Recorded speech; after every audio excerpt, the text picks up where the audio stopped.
పసిపాపలకు బంగారు భవితే చూపక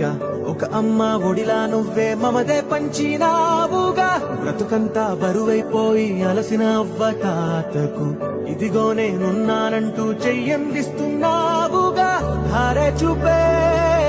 ఆలోచన ఆకలి తీర్చే నీ ఆదరణ అందరి కోసం నీలో తపన ఆగనిదంట